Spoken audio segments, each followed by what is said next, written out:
Welcome to Bedtime Stories by Deluxsauce. Paws To Prophecies, Chapter 1, Dog. Okay, I must remember. What just happened? I died. I was running towards a group of men who were holding guns. I surprised the group with something Senior Chief had made for them. That was the end of them. And me. Senior Chief. I remembered Senior Chief. He was my old handler. Military. I was in the military, I thought.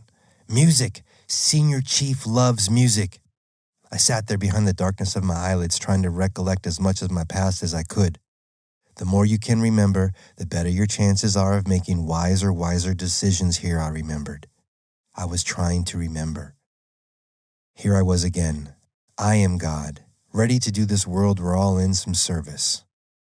This creation, although perfect, was full of opinions and perspectives of how some think it's not as perfect as it should be.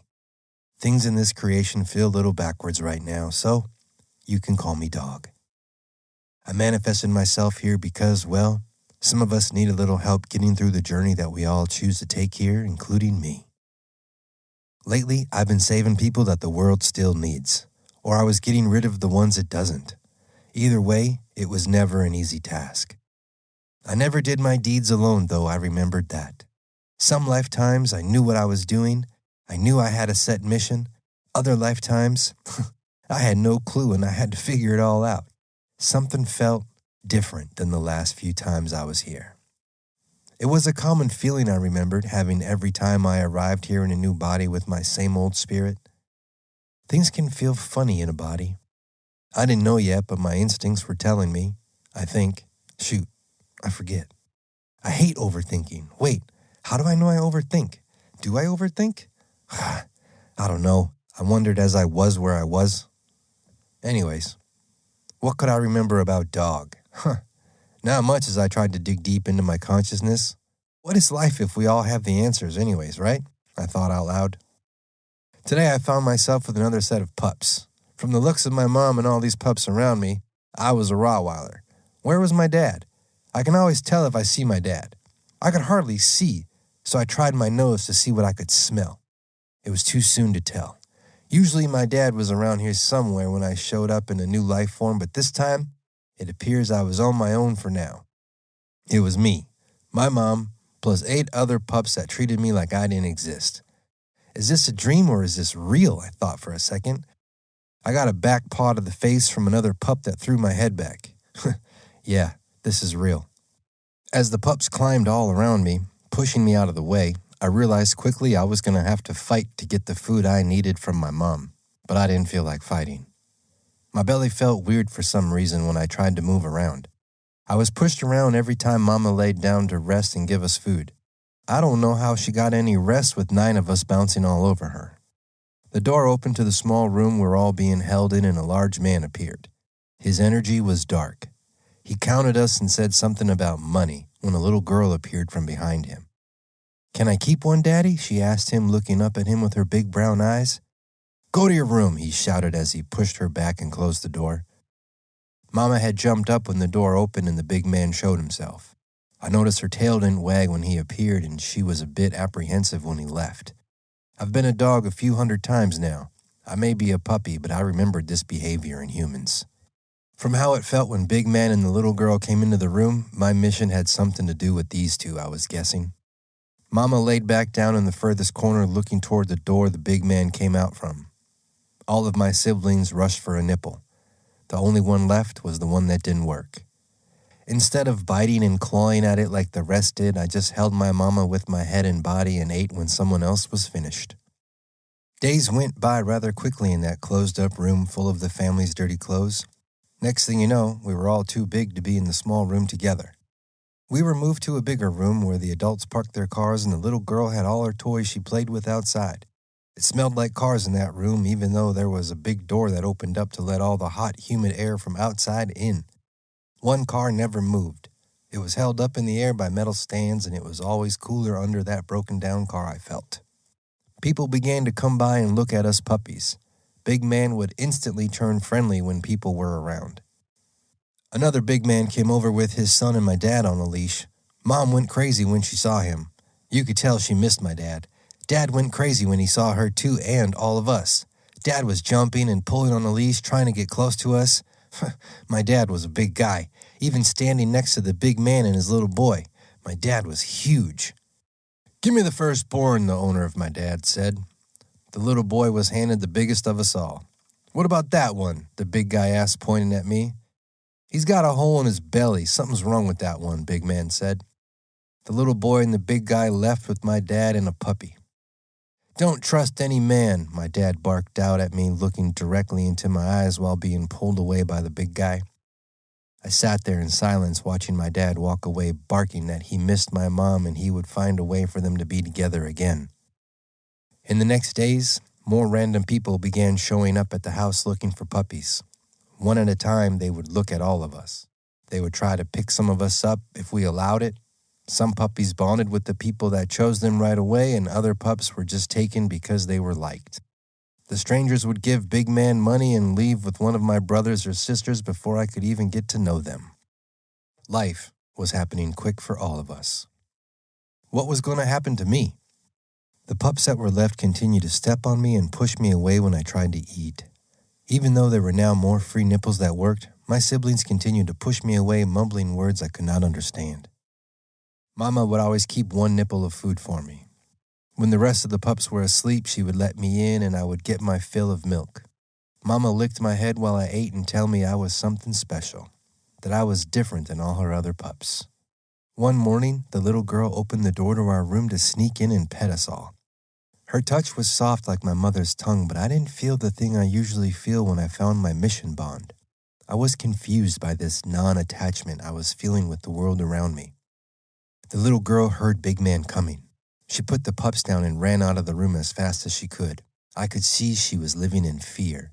This was not good, I noticed, especially for a lonely little girl. I never saw her with other kids. She didn't seem to have any friends, only her dolls and the stuffed animals she played with. One by one, the pups went away in exchange for money. Nobody picked me because of the hole in my belly. Destiny of staying with this little girl was happening, I thought. Eventually, the little girl did more than just pet my head. She picked me up for the first time. She always picked up the others, but never me. Especially the biggest of us all, but he went first with the little boy with the dark energy. Both the little girl and my mama were sad every time one of us left with a stranger. Big Man was in control and everyone knew it. He was always telling the little girl to go away when someone came into the room with us. Soon, all the pups were gone and it came down to just me. All my siblings were picked and the phone stopped ringing of potential people who found Big Man's advertisement of dogs for sale. Big Man lightened up a little with the help of his wife, nagging him to let the little girl get close to me because nobody was going to buy me with my hole. They would let the little girl and I play together with her dolls, but it didn't last long. The dolls had a smell to them so strange that I couldn't resist. I had to taste one, and when I did, I tore the head off accidentally and the little girl began to cry. I felt the power of Big Man when he got home that night. He was mad I was not sold yet. He was mad he didn't have enough money to fix his car. He was mad the little girl got close to me and wanted to keep me when he didn't. Not to mention, he was mad that I kept peeing in the house. Nobody took me outside to pee, so I peed when and where I had to. My peeing made Big Man angry, and after that, he beat me, and I was forever scared to pee in the house again, but it kept happening. I couldn't control my pee urges even if I tried. Everyone in that house lived on eggshells, including me. Was Big Man my mission?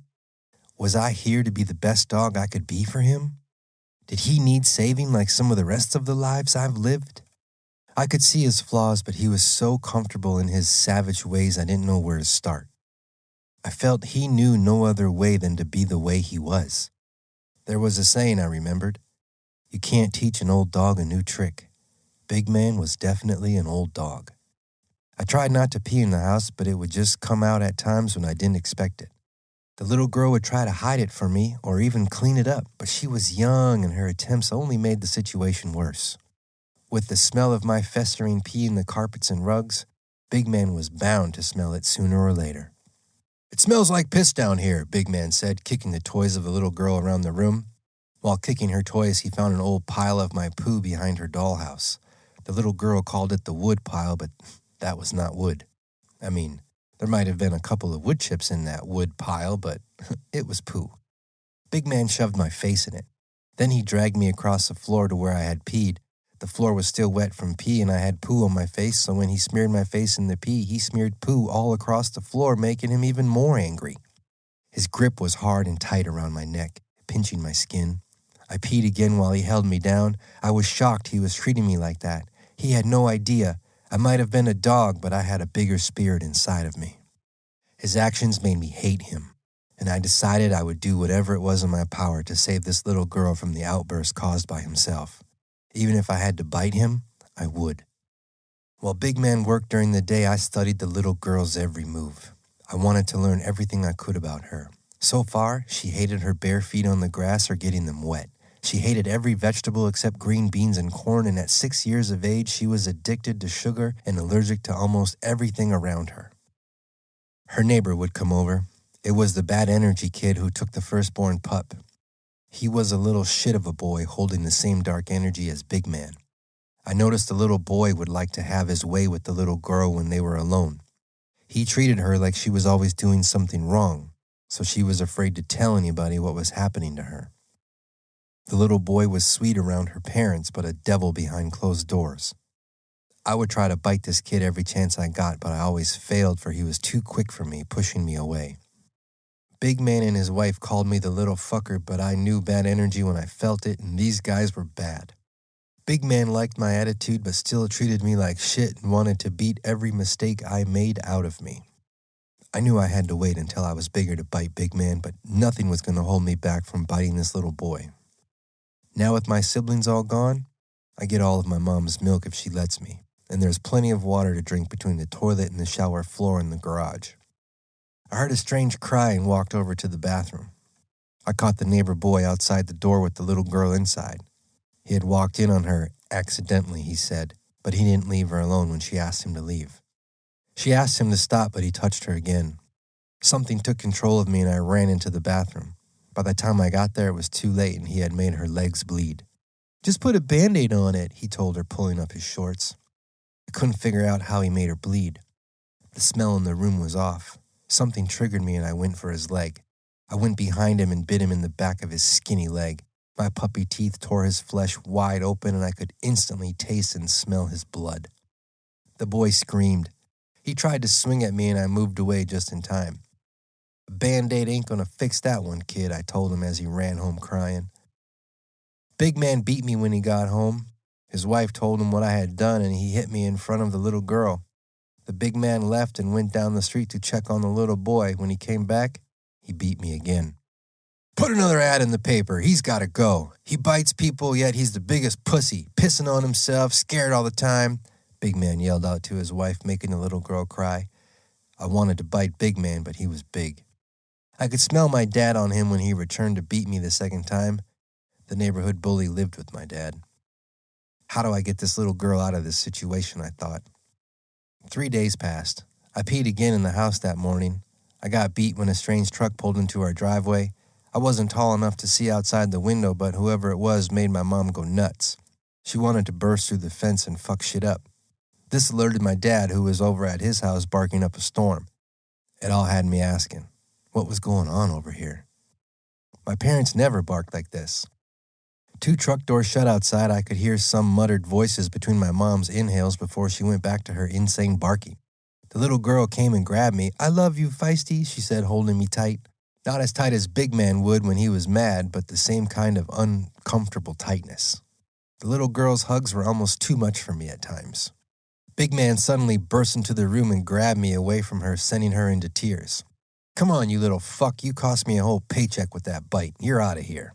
"Daddy, no," she yelled back, looking into my eyes before he turned me away from her, squeezing me in his arms. This made me pee. "Ah, you little shit," Big Man said, squeezing me tighter before he brought me outside. He brought me to the front door. I never go out the front door. I could see my mom behind the fence off to the side of the house. She was angry, yelling not to take her boy, not to take her last child. I got nervous and I started to pee again as Big Man walked me out to the strangers. I peed on his arm and his legs with the long strides he takes. "Ah, little fucker," he laughed, his fake people laughed. "He's a bit nervous, this one," Big Man said. Yeah, around you, asshole, I said, but nobody was listening, not even Mom. Hey, little guy, this random guy with tattoos said to me. I lifted my leg and peed some more as Big Man put me down on the ground. Please don't beat me, my eyes said, but all he saw was me peeing on myself. I was embarrassed as I laid there on the ground, not sure if I should stand up. I was hoping my mom would jump the fence and help me figure this out, but she was helpless and weak after her puppies and Big Man cutting back on her food to feed us. We have to see if our pit likes him. She can be a bit of a bitch dog around Rottweilers. She's not going to jump the fence, is she? The guy asked Big Man, pointing towards my mom. Nah, she's fine, he replied. Daddy, the little girl said as she opened the front door, trying to hold back her tears. I looked at my sad little friend. I looked at this random guy and his girlfriend outside who were now holding the leash of a muscle-faced monster of a dog they took out of the back of the truck. My mom went nuts behind her fence when this pit bull showed up. I'm here on business, ma'am. Don't mind us, the muscled-out pit bull shouted out. I looked this monster in her eye as she sniffed the ground, pulling herself towards me. Her eyes were different. She was coming right towards me. Time slowed down as she got closer and closer. The sound of my dad's barking in the distance and my mom's yelling behind me faded away. All I could hear was this monster's nose sniffing the ground. There you are, she said, sniffing me. Remember me? I peed again. What the heck, kid? She said, pulling back. I hate Rottweilers, and right now you made a very bad first impression. If you could understand me, he's not the one. But I approve. We'll have to toughen him up, though. A lot, she told the couple who calls themselves Babe. I'm tough. I bit a kid in the leg, I told her. You're tough for responding to me with accountability, but not for biting someone. Anyone can do that. I did it to save that little girl. Well, we're here to save you, she told me. But I have to save this little girl here. It sounds like you did that already by biting someone in the leg, as you said you did. Aw, sweet, the tattoo guide said. Ruka's sitting with him versus trying to rip him apart. You were going to rip me apart? I asked the monster as I peed a little more watching the Babe guy walk towards me. I bite things too, she told me. My name's Ruka, the pitbull said to me. Welcome to the family, kid. Don't worry, little guy. You're going to be okay, the Babe guy said, picking me up. This couple handed Big Man a few 20s and then put me in the front seat of their pickup truck while tying Ruka up in the back. Here we go, little guy, the Babe guy said, starting the truck up, and we drove away as I sat on the lady's lap. Who are these people that call themselves Babe, and where are they taking me?